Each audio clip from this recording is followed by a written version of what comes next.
குருவே சரணம். அதாவது இன்னைக்கு நம்ம என்ன தலைப்பை பற்றி பார்க்க போகிறோம்னு சொன்னீங்கன்னா, பயம் மற்றும் பயத்தின் தன்மையிலிருந்து வெளியே வருவது எப்படி, சரிங்களா? அப்போது இதில் பயம் அப்படிங்கிறது என்னென்னு பார்த்தீங்கன்னா, நீங்கள் உதாரணத்துக்கு பார்த்தீங்கன்னா ஒரு தொழிலே செய்கிறீங்க, சரிங்களா? இப்போ ஏதோ ஒரு மளிகை கடையை வைக்கிறீங்கன்னு வச்சுக்கோங்க. அப்போ அந்த மளிகை கடைக்கு பொருள்கள் வச்சு நீங்கள் அமௌண்ட்டு போடும்போது, இதில் லாபம் வருமா வராதா அப்படிங்கிற ஃபஸ்ட்டே நீங்கள் உங்களுக்கு அதை ஒரு நெகட்டிவ் ஃபார்ம் பண்ணிட்டீங்கன்னா, அது என்னாகுன்னா அது பயம் இன்செக்யூர் அப்படி இன்செக்யூருக்குள்ளே மாட்டிக்குவீங்க, சரிங்களா? அப்போது இதில் பார்த்தீங்கன்னா, ஏன்னா ஒவ்வொருத்தரும் ஒவ்வொரு மாதிரி இருப்பாங்க.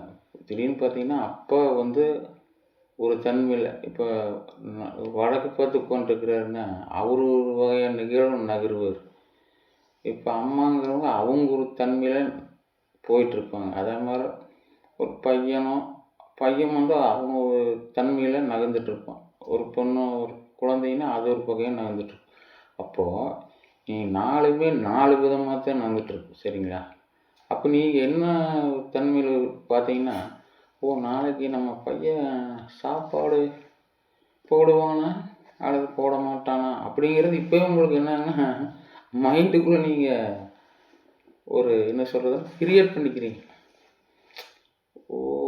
ஒரு அபிப்பிராயம் நம்மளுக்கு நாளைக்கு கிடைக்குமா கிடைக்காதா, இது எல்லாமே முன்கூட்டியே நீங்கள் மைண்டுக்குள்ளே ஸ்டோரேஜ் பண்ணிடுறீங்க. சாஃப்ட்வேர்லாம் லோட் ஆகி போயிடும்.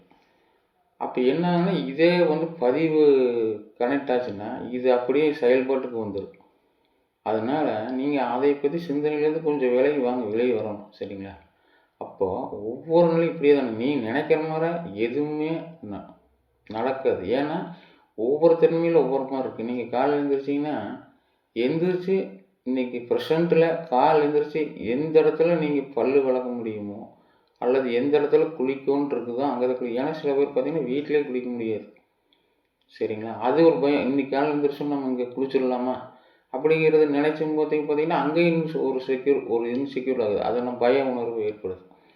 அப்போது நாளைக்கு அங்கே கம்பெனிக்கு போனால் அங்கே வீட்டில் செய்யலை, சாப்பாடு கம்பெனியில் போனால் கிடைக்குமா கிடைக்காதா, அது இன்செக்யூரிட்டி. அது மாதிரி அப்போது நீங்கள் என்ன செஞ்சாலும் உங்களுக்கு நேர் ஆப்போசிட்டு தான் நிகழ்வு நடக்கும், சரிங்களா? பாடி ஸ்ட்ரக்சர் அப்படித்தான் இருக்குது, சரிங்களா? அது உள்தன்மையில் பார்த்தீங்கன்னா அப்படிங்கிற இயற்கைக்கு ஒத்திசைவாக இருக்கிறதுக்கு நேர ஆப்போசிட் இருக்கும்போது உங்களுக்கு அது எல்லாமே மாறுது, சரிங்களா? அப்போ அதை நீங்கள் ஒவ்வொரு அந்த மாதிரி நடக்கிறது உங்கள் நீங்கள் போயிட்டே இருக்க வேண்டியது. ஆனால் நீங்கள் செய்ய வேண்டிய சூழ்நிலை கரெக்டாக செஞ்சீங்கன்னா உங்களுக்கு அது கரெக்டாக வரும். ஆனால் நீங்கள் செய்யாமல் இப்படி நம்ம சொல்கிறது ஒன்று செய்வது ஒன்று நடப்பது ஒன்று அப்படிங்கிற மாதிரி போச்சுன்னா உங்களுக்கு மைண்டில் என்னன்னா ஒரு பய உணர்வு அதுக்குள்ளேயே தான் போயிடுவீங்க, சிக்கிடுவீங்க. நாளைக்கு நம்ம எது செஞ்சாலும் நடக்க மாட்டேங்குது அப்படிங்கிற மாதிரி அந்த உணர்வு நிலைக்குள்ளே சிக்காமல் இருக்கணும்னா நீங்கள் அதை பற்றி இப்போ நீங்கள் போகிறீங்களா, காலையில் வேலை செஞ்சீங்களா, வேலை செஞ்சுட்டு 10 மணிக்கு முடிஞ்சது வேலை, அப்போ அந்த மனநிலையில் நீங்கள் அதோட விட்டு போட்டு மற்ற வேலைக்கு போகும்போது இதையே கனெக்ட் பண்ணாமல் இதை கட் பண்ணிடுங்க. அப்போ நீங்கள் வேறு வேலை செய்கிறீங்க. இப்போ நீங்கள் உதாரணத்துக்கு ஒரு கடிதம் எழுதுறீங்கன்னா அந்த கடிதம் எழுதுனீங்கன்னா அதோட அந்த சப்ஜெக்டை முடிச்சிடுங்க. நீங்கள் 2வது போய் ஒரு பாட்டு பாடுறீங்க, ஒரு சொற்பொழிவு காட்டுறீங்க, அப்படிங்கிற போது அந்த தன்மையில் இருங்க, சரிங்களா? அப்போது இந்த மாதிரி மாற்றி மாற்றி ஒவ்வொரு நிகழ்வும் நடக்கும்போது பார்த்தீங்கன்னா உங்களுக்கு அந்த உயிர் தன்மையிலிருந்து பார்த்தீங்கன்னா அந்த பய உணர்வு கொஞ்சம் கொஞ்சமாக கட்டாயி ஒரு நிலைப்பாட்டுக்குள்ளே வரும், சரிங்களா? இது பேசிக்கும். அப்போது வரும்போது உங்களுக்கு அந்த பயத்திலிருந்து ஈஸியாக நீங்கள் வெளியே வரக்கான வாய்ப்பு வந்துடும், சரிங்களா? இது இப்படி பேசிக்கிட்டே போகலாங்க. அது நிறைய ஒரு பயணம் மாதிரி அது முடியாது, போயிட்டே இருக்குது, சரிங்களா? இது மிகப்பெரிய ஹைவே ட்ராக் மாதிரி இந்த நிலை. அதனால் இந்த மனநிலையை புரிஞ்சிட்டாலும் உங்களுக்கு ஓரளவுக்கு நல்லா புரிஞ்சிருக்குன்னு நினைக்கிறேன்.